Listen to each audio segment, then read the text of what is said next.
करूँगी कि आप बच्चों की मेहनत को दिखाने के लिए हमारे स्कूल से जुड़े। Thank you so much. अब मैं बीइंग प्रिंसिपल आपसे ये बात करना चाहूँगी कि जैसा आपने एक बात कही है कि फेलियर्स बच्चों का सेक्शन, डेफिनेटली जी 10C मेरा एक फेलियर्स बच्चों का सेक्शन था जो अदर स्कूल से आए थे और वो सभी बच्चे फेल थे। इस वजह से मैंने उनका एक अलग सेक्शन बनाया था और उन्हें पढ़ाने के लिए अलग स्ट्रैटेजीज़ लगाई गई और वो स्ट्रैटेजीज़ हमारी काम कर गई। आज वो मेरा पूरा सेक्शन पास है। इनफैक्ट 24 फर्स्ट डिवीज़न और 2 मेरिट मैंने उस सेक्शन से भी निकाला है। तो ये एक बहुत बड़ा अचीवमेंट है उन बच्चों के लिए भी और हमारे लिए तो उससे भी ज़्यादा, जिसमें मैं कभी भी ये नहीं कहती हूँ कि मैंने ये काम किया। अगर टीम ना हो तो लीडर काम नहीं कर सकता। तो मेरी टीम इतनी स्ट्रांग है कि टीचर्स मेरे साथ जो जुड़े बैठे हैं 10th क्लास को पढ़ाते हैं और इनके जो एफर्ट है ये एक बीइंग टीचर नहीं है, ये पेरेंट्स की तरह बच्चों के साथ जुड़ते हैं और उनमें ये देखते हैं कि कहाँ कमी है और उन्हें उस तरह से काम कराया जाता है।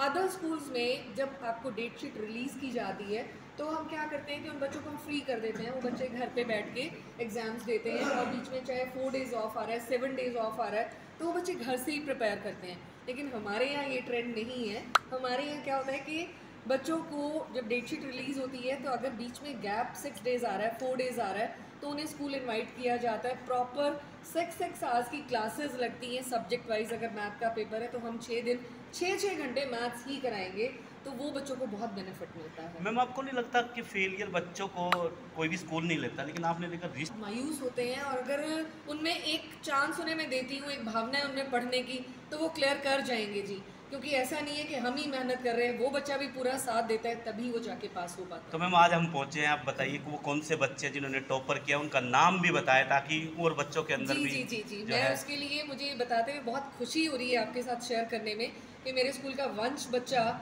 94 पॉइंट, कौन सा वंश है? प्रियांशु बच्चा 94.8 से फर्स्ट रैंक पे है स्कूल में। वंश बच्चे ने 94.6 का परसेंटेज लिया है और जो स्कूल का टॉपर बच्चा है मेरा 3rd नंबर पर, उसके मार्क्स 94.2 हैं।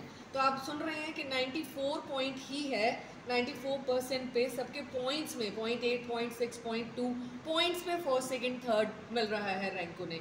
उसके बाद 94%, देन 93.9, 93.8, इस तरह की रैंकिंग में। अगर एक डिटेल मैं आपको दूँ, स्कूल में 100 बच्चे हैं मेरे पास 10th क्लास के जिन्होंने एग्ज़ाम में जो अपीयर हुए और उसमें से 59 स्टूडेंट्स का फर्स्ट डिवीज़न, देन 26 स्टूडेंट्स का मेरिट अबव 80% और बाकी 15 स्टूडेंट्स सेकेंड डिवीज़न से पास हुए हैं। ऑल क्लियर रिजल्ट है, हर बच्चा पास हुआ है, बहुत अच्छे नंबर से पास हुआ है। सुबह से ऐसा माहौल है स्कूल में कि हम इतनी स्वीट्स खा रहे हैं कि वो दिवाली जैसा फील हो रहा है कि बच्चे बहुत भर भर के मिठाई ला रहे हैं, पेरेंट्स बहुत खुश हैं। मैम तो आप कमी कहाँ रह गई? 94%, मतलब 95% के करीब, देखिए 5% की कमी है। बच्चे की 5% की जो कमी है उसने नो डाउट कहीं ना कहीं मिस्टेक तो किया है और उस मिस्टेक से उसने क्या सीखा कि अब मुझे 12th में मिस्टेक नहीं करना है। आज उन बच्चों के ये टारगेट है कि अब हम मैम 12th में आपको और ज़्यादा नंबर ला के दिखाएंगे। मतलब बच्चे हैं, गलतियाँ करते हैं, नो डाउट, सीखने के बाद वो उसे सुधारते हैं और हमारा भी यही फ़र्ज़ है कि हम उन्हें ये सिखाएं। अगर मैं 100 की बात करती हूँ तो मेरे यहाँ एक बच्चे ने पंजाबी में 100 मार्क्स सिक्योर किए हैं, उसके पूरे 100 नंबर आए हैं जी पंजाबी में। हाईएस्ट अगर मैं सब्जेक्ट वाइज आपसे डिस्कस करती हूँ तो वो मेरा ये है कि maths 99, science 99, Punjabi 100, then SST 98, physical 99, English 95, Sanskrit 97, Hindi 92। ये हाईएस्ट सब्जेक्ट वाइज मार्क्स हैं बच्चों के कि उन्होंने अगर कोई पोजीशन भी नहीं ली है तो शायद कहीं ना कहीं एक सब्जेक्ट में इतना ज़्यादा स्कोर लेके वहाँ शाइन किया है। मैडम एक बात आप बताएं, जो आपके टॉपर बच्चे आए स्कूल के अंदर जी, वो तीनों की जरा अलग से पहचान करवा दें। जी वंश बच्चा शायद नहीं पहुँच पाया है, मैं 2 बच्चों से आपको मिलवा रही हूँ। फर्स्ट बच्चा जो हमारा है प्रियांशु, ये है जी, मिलिए प्रियांशु से आप। सेकेंड वंश यहाँ प्रेजेंट नहीं है। थर्ड इज सुमित, और सुमित की एक खास बात और भी है कि ये सुमित की खास बात ये है, पूरा साल ही स्पोर्ट्स का बच्चा है मेरा और स्पोर्ट्स में भी जाता रहा है। उसके बावजूद इसने ये जो शाइन किया है ना, तो मैंने आज एग्जाम्पल दी है अपने बच्चों को असेंबली में कि आप स्पोर्ट्स में जाएं, अच्छे से जाएं, जब जाएंगे टूर्नामेंट्स होंगे मैं ऑफ दूंगी, लेकिन आप स्टडीज़ को डाउन लेवल पे नहीं लाएंगे। क्या गेम खेल रहा है ये बच्चा? बताएं सुमित, आप खुद बताएं।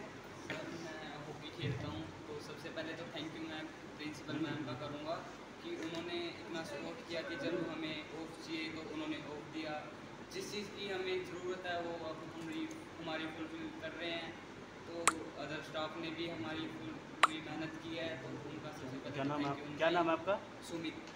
सुमित, पढ़ाई भी हो गई, स्पोर्ट्स भी हो गया, इसके अलावा क्या करते हो? इसके अलावा मस्ती? सर मस्ती तो स्टूडेंट्स करते ही हैं, हर मतलब जो एज है उसमें मस्ती भी किस तरह की ज़रूरी है। मस्ती, किस तरह की मस्ती, क्योंकि वो भी ज़रूरी है। मस्ती मतलब गेम्स के लिए ही होता है ज़्यादातर, अपनी फिजिकल फिटनेस के लिए ज़्यादा अपना गेम खेलो, उसमें गेम्स में ही मस्ती, डिसिप्लिन सब कुछ आ जाता तो है। गेम के लिए कितना समय निकाल पाते हो आप पढ़ाई के गेम्स अलावा? के राजेश शर्मा जी, उन्होंने हमारी हेल्प की, उन्होंने हमें नेशनल लेवल के कैंप तक पहुंचाया। वो मेरे लिए बहुत अचीवमेंट की बात है कि मैंने कैंप लगाया। जी। तो यही है कि नेशनल लेवल पे आपके पास कोई अचीवमेंट है?